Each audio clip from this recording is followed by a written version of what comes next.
Hello and welcome to No Rest for the Weekend, where we go behind the scenes and talk to the creators of independent entertainment. I'm Jason Godbey, and today we're bringing you another work-from-home edition of the show. We're going to start by giving you an update on some past guests and their projects.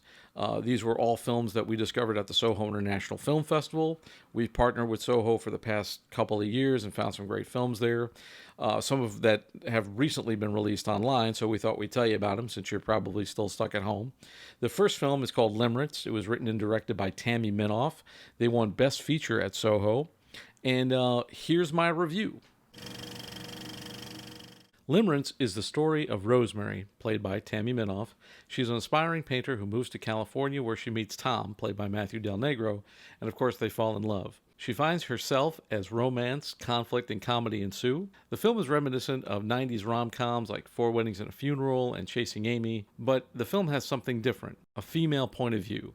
Even though romantic comedies have long been considered chick flicks, they often are told from the perspective of a male protagonist. Limerence is told from a woman's perspective, and as a result, it shows us a side of romance that we don't often get to see on screen. As a writer, Minoff creates characters who are three-dimensional and real.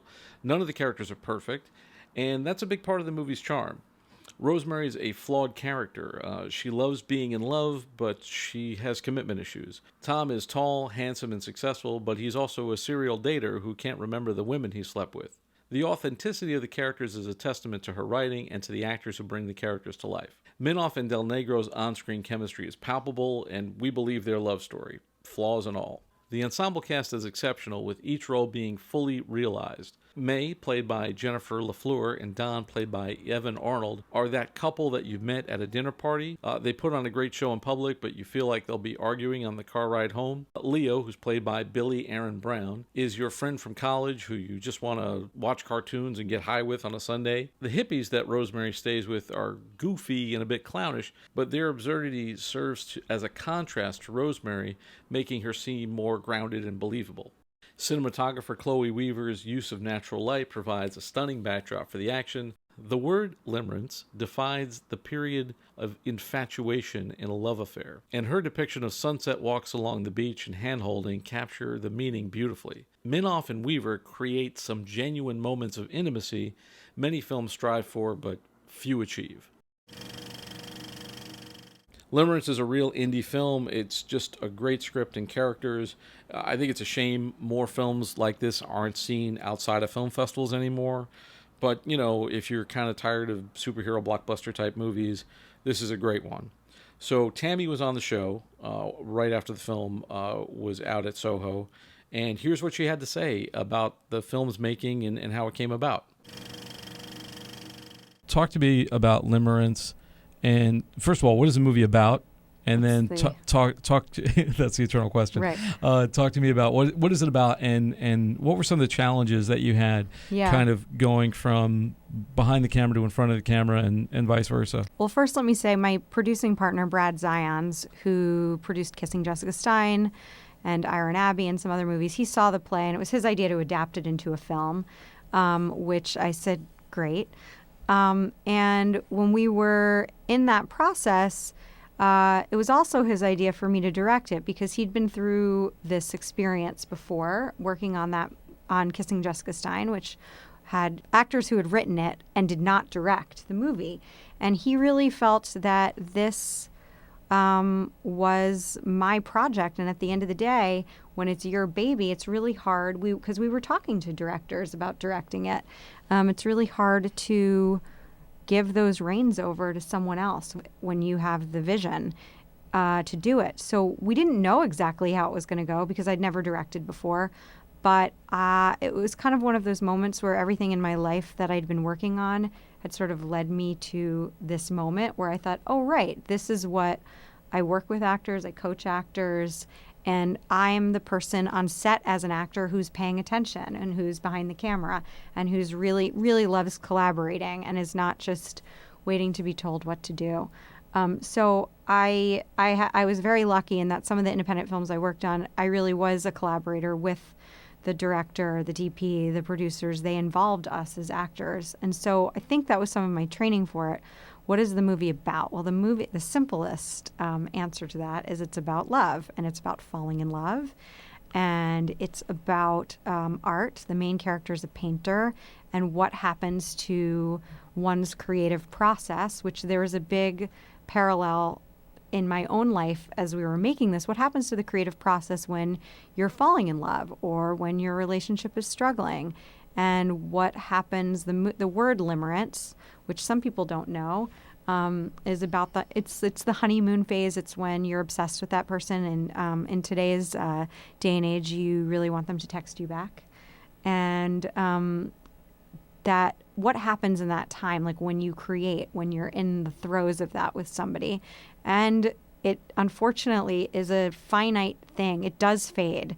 And I think most people who've been in a relationship have experienced that to a certain extent, and what happens to your art when that changes. And then we also look at unrequited love, different, I think, really universal themes and questions I can't answer. I don't know if anyone can answer. So I think the movie asks a lot more questions than it gives answers to. Well, every movie should be able to solve the dilemmas of love. I mean, come on. I mean, that's the next movie. What are you making a movie for if you can't do that? Right? You can't. I mean, Tammy, if you can't solve the mysteries of human relationships, I should just give up in like an hour and a half. Like why are you even making movies? Right? Exactly. Limerence is now available on Amazon Prime. Last year at Soho Film Festival, during our No Rest for the Fest coverage, we had a chance to talk with the creators of Auggie, a sci-fi drama starring Richard Kind and Simone Policano. The film is currently available online, and here's EJ Argenio's review. I recently saw the independent drama Auggie starring Richard Kind. Kind plays the aging Felix Greystone, a once prominent architect who's now being forced into early retirement by his firm. As a consolation gift for years of service, he is given what is called an Auggie, short for augmented reality. Basically, they're sunglasses that allow the user to see an AI or artificial intelligence through its lens. However, the persona is different based on the user because that look comes from within the subconscious. In this case, the look is personified by actress Christian Harper. Now, Felix is new to retirement, and this life is a little difficult for him to deal with. His wife, Anne, played by Susan Blackwell, and his daughter, Grace, played by Simone Policano, have a lot going on currently. His wife is dealing with a promotion. His daughter is thinking about moving in with her boyfriend. Their lives are still advancing. However, for Felix, it feels like his life has come to a screeching halt. That's why he turns to his Auggie. He turns to her for comfort. He turns to her for solace. He turns to her to help him find his way in this new world he's living in. However, what starts out as a comfortable relationship soon becomes something more. Felix wants to build that relationship up even further. And in doing so, he jeopardizes the very real life he built with his wife and daughter. Kind is known more for his comedic performances. We've seen him in Curb Your Enthusiasm, Spin City. Heck, I even remember seeing him as the angry dad in Clifford with Martin Short way back in the early 90s. But to see him in a role like this was quite unusual for me, and I wasn't sure how it would turn out. I credit Matt Cain for hiring an actor like Richard Kind for a role like this. He made the film lighthearted while also adding to the temperament of a character like Felix. And I have to credit Blackwell and Policano for definitely adding to that tension of Felix's new world in their respective roles as Felix's wife and daughter. You can definitely see how his world was once stabilized and has now come falling apart. However, the best part of this film was his relationship with the Auggie, played by Christian Harper. You can definitely feel them build their relationship from start to finish. You felt there was a little bit of intrigue at the start. However, as comfort was applied, and there was definitely a deeper meaning to their connection with one another, you could see how Felix was falling into this emotional trap for stability, something he didn't have because of his retirement. This is definitely a film that makes you contemplate what lies ahead when a chapter in your life that you've held for so long is coming to an end. I question what my life will be in 30 years, but for now, I'm happy with where I am. And if an Auggie were to present itself on my retirement, I'd be intrigued to at least try it for a little while. Would I dive in as deep as Felix? Well, I'm not too sure about that. Check out for yourself. If you're interested in finding out what your life would be with an artificial intelligence by your side and not necessarily the real world, then check out the film Auggie. For No Rest for the Weekend, I'm EJ Argenio. And now here's Simone Policano to talk about the making of the film and a bit more about her role. I think that's a lot of what this movie sort of deals with and explores is like, what is reality, but also what does it mean? Because, you start to see Kristen is a, wonderful actress and a beautiful human inside and out, and she's really soft and warm and loving. And you're like, oh, well, like I really kind of like her. But, she's also like a lot younger than he is. And so, your Shockingly soul. enough. Right. So your soul is kind of like, oh, this is wrong. And there's a big twist at the end that obviously I'm not going to reveal. But it all sort of ties together in its own way. But it sort of makes you grapple with what direction are we headed, and also like can this type of technology be used for good? I mean, one of the interesting scenes is he sees another woman in the supermarket wearing her glasses, her version of the Auggie glasses, and talking to someone he can't see, who she's talking to. But when he's later talking to Kristen, his Auggie, he's like, it was weird because she looked really like lonely or like alone to me, but she didn't seem lonely because she was talking to this thing. And Kristen's like, well, like, was she alone? And he's like, I mean, I guess she wasn't because she doesn't feel like she was. So it's all the lines between like what is real, how does emotion get manipulated? Yeah, but it also, to me, it kind of seems like a visual representation of schizophrenia because, because you literally have voices. If Richard Kind was also emerging as like a beautiful 26-year-old woman. But it's a projection of his mind, right? Yeah. So, schizophrenics hear people talking to them who aren't there. That's true. He's literally doing this, but with a visual aid. Yes. And the way maybe it's a nice visual aid. It's not a dog telling him to kill Jodie Foster or something. Right. But, it's equally kind of weird. And the cinematic conceit that they used with Auggie was really brilliant, where they every time that Kristen and Richard are talking to each other, it's like directly to the camera lens. So you never see them in the same shot together. And that was also an important thing that Matt, the director, really wanted to emphasize was we don't want to delve too far into the creepy of like, we don't want to see Richard Kind and Kristen being intimate or anything because it's really kind of visually jarring.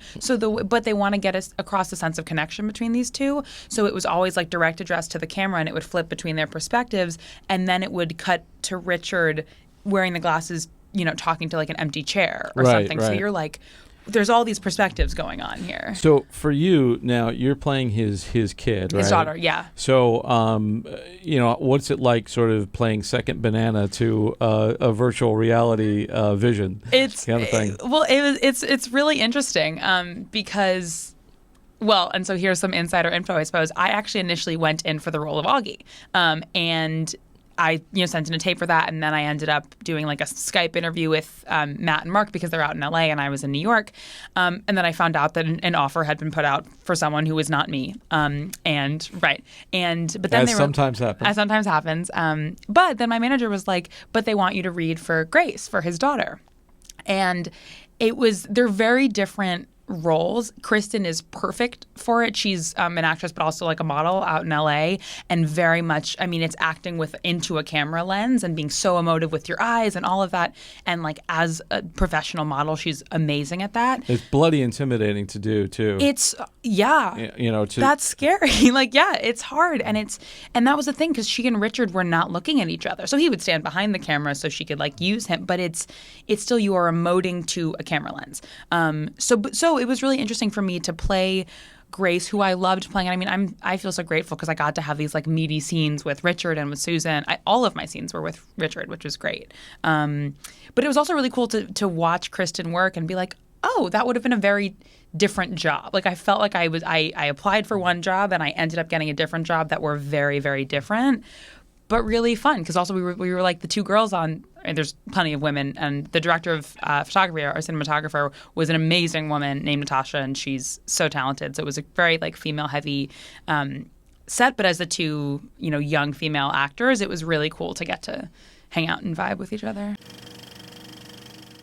Auggie was picked up by Samuel Goldwyn and is now currently streaming on Amazon Prime. Also at the Soho Film Festival in 2019, we discovered another indie feature, The Incoherents. The film has recently been picked up by Gravitas Venture and will be available as of April 28th this year. Here's No Rest for the Weekend contributor and the man behind Art House Garage podcast and blog, Andrew Sweatman. Hello. Today I watched The Incoherents, a comedy drama from director Jared Barrell and writer Jeff Auer about following your passion. What's unique about The Incoherents is its setting. The lead character, Bruce, is a Gen Xer, 40-something, who dreams of getting his 90s rock band, called The Incoherents, back together. At the beginning of this movie, he does just that. After getting the go-ahead from his wife Liz, Bruce contacts his old bandmates. It takes a little convincing, but they get back together and start chasing the dream again. It takes a little convincing because he's the reason the band broke up in the first place back in 1995. But they all find that they just can't stay away. Once they do get back to playing gigs, they slowly gain prominence in the New York City rock scene, culminating in a rock competition that could lead to their big break. Along the way, Bruce and guitar player Jimmy butt heads about what the band should be doing, and Bruce is constantly feeling the weight of his time-consuming day job, frequently having to lie to get out of meetings in time to play shows. Most compelling, though, is the relationship between Bruce and his wife Liz, played wonderfully by Steppenwolf's Kate Arrington. She has dreams of her own. She wants to start an online graphic design business, and it proves challenging to split the familial responsibilities and maintain a healthy marriage while giving enough time to their respective side hustles and their 2 children. This movie hits a lot of notes, and it hits them well.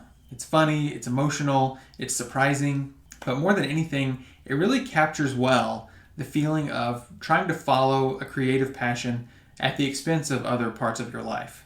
Even if you would never go to some of the lengths that Bruce goes to in this film, because he does make some pretty questionable decisions, it really feels familiar to trying to hustle and do something creative on the side. Jeff Auer plays Bruce and is the screenwriter for this film, and the script is really impressive. The characters feel real, the relationships feel genuine, and the world feels lived in. That's all thanks to really great writing. I do wish there was maybe a little more conclusion to a few things, like the marriage storyline, for instance, but those feel like minor issues in comparison to what's a really strong film. What's clear after watching The Incoherents is that the director and the writer behind it are incredibly talented filmmakers. The story's unique pairing of Gen X characters with the setting of the modern-day rock scene, along with a genuine sweetness and a love for its characters, serve to really make this a memorable watch. If you love 90s rock, you'll have a great time with it. There's actually a really great 90s rock cameo in the movie. But even if, like me, you don't have a strong connection to 90s music, you'll still really enjoy yourself watching The Incoherents. For more on Andrew Sweatman, visit his website, arthousegarage.com. Also last year, Alex Emanuel, one of the stars of The Incoherents, stopped by the studio to talk about the film. Jeff wrote the script. Jeff and I met in 1998. We did an independent feature film called Monotony. Credit Card Productions, I think, produced it. And Jeff was the lead character in it, and I played the guy who was stooping his wife, a stoner mailman. I can't remember the guy's name. But we ran into each other a few years later, and he said that he had written this script, and he had written this character with me in mind. About a band he knew that I played in bands, and he had also the other 2 characters, Keith and Tyler. Your rhythm section. Our rhythm section, played by wonderfully by Walter Hoffman and Casey Clark. He had those 2 actors in mind for those roles. Now, he didn't know whether they played instruments, but we could get to that. So I want to talk to you about some of the challenges and stuff in making the film, but money. Yeah, well, that's usually the biggest challenge. Most of the time when I ask people, they can't usually talk about budget, or they don't want to talk about budget, which is fine, but I know what indie budgets are. Right. And under $1 million. Right. It's just under $1 million, which could mean you had $10, or it could mean you had 50,000 On a good day. or 500,000. This doesn't look like it was made for $10. No, well, that's I mean, that's which is a testament to whatever you guys did with what money you had, because it looks I got to say, it's a good looking movie. Well, that's a testament to our wonderful director, who's one of my co-producers, Jared Burrell. Him and his brother Jordan Burrell, our other co-producer. Jeff and I and the two Burrells produced it. Jared, whom I met when at his SVA, doing his SVA thesis in, I believe, 2004. And I always thought he was an incredibly talented kid. He did comic books, and I played a detective, a cop in a comic book that. I can see you doing that. It's a good role for you. So, Jared, and then Jared brought on John Hudak, who is our cinematographer, and together, I mean, they gave the film the look and the sheen of a bigger budget film. For the most part, it's the things. It's not usually the camera. It's what's in front of it. It's the art direction, the costume design, the makeup, all that stuff that people go, oh, that's beyond our budget kind of thing, but that's what makes your movie look good. Yeah, well, we learned the hard way. I mean, what we did, because we did start off without the money that we needed, we decided to break our film shoot, which was 20 days, 21, 22, into four different weekends, or into 4 different blocks. And so, and I recommend that to filmmakers, because we were able to learn after each one. Like the first one, we didn't have a wardrobe person. I was running around. It was all the office stuff, and I was running around making sure that this guy was wearing the same tie, and that, and I was like, I'm never doing this again. And Jeff was making chili, Right. It was good chili, though. You can do it. It's not impossible. It's But just not recommended. Yeah, you know our what I mean? crew like increased twofold by the end. And that's all we have time for today. Thank you so much for taking this trip down the rabbit hole. For more of our content, including our movie reviews, visit our website, norestfortheweekendpodcast.com. And don't forget to like and subscribe if you're watching this online. I'd like to thank Tammy Minoff, Simone Policano, and Alex Emanuel for joining us. I'd also like to thank EJ and Andrew for contributing to this episode. For Behind the Rabbit Productions, I'm Jason Godbey. Thanks for joining us. We'll see you next time.